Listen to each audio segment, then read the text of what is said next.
একটি কাকের বাম ডানাতে সোনার অক্ষরে লেখা ছিল, যদি কেউ এর হৃদয় খায় তো সে রাজা হয়ে যাবে। অপর ডানাটিতে লেখা ছিল, যদি কেউ এর বুক খায় তো সে প্রত্যেকদিন 3টে করে সোনার মোহর পাবে। এক দরিদ্র ক্ষুধার্ত লোক এই কাকটিকে ধরে ফেলে। এই কাকটিকে মেরে মাংস করে খাওয়ার কথা ভাবছিল, কিন্তু তার কালো চকচকে পালক দেখে তার মন পাল্টে যায় আর বাড়িতে নিয়ে আসে।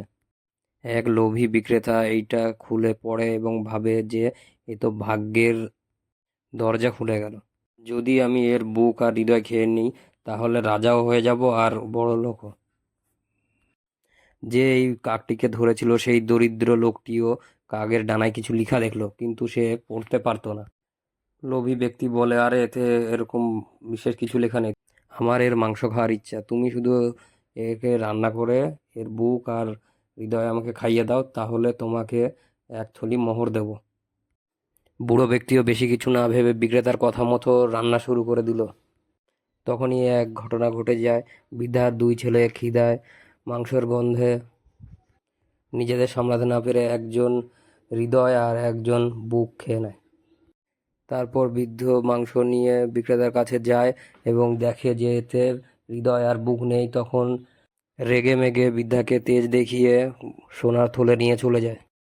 বৃদ্ধ যখন জানতে পারে এই কাজ তার 2 ছেলেরই, তখন রেগে গিয়ে তাদেরকে বাড়ি থেকে বের করে দেয়। তারপর তারা লম্বা সফর করে অচেনা এক দেশে গিয়ে পৌঁছায়।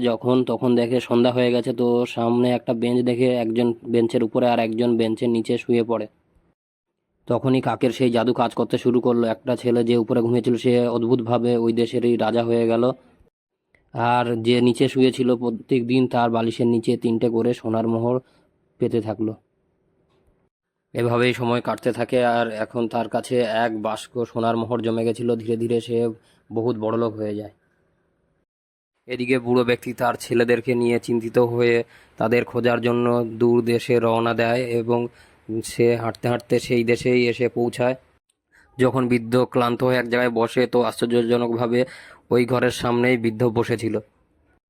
তার 2 ছেলে দেখে তাকে নিয়ে যায় এবং সম্মানের সাথে তাকে ভিতরে নিয়ে গেল এবং সারা জীবন তারা সুখে একসাথে কাটিয়ে দিল।